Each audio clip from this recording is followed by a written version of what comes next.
hupong akong mga tiil.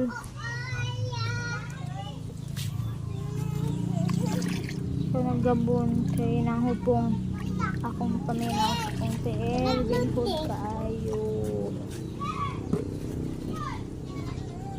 Uy. Inita uy.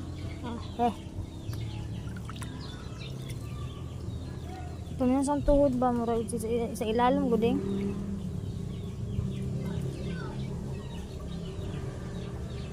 Oh, dagko ang tiil oh. Init kayo. Init kayo ding dali lang. Tama na ng tubig. Pabugna-bugna wasa. Bugat akong pumilang sa kanya.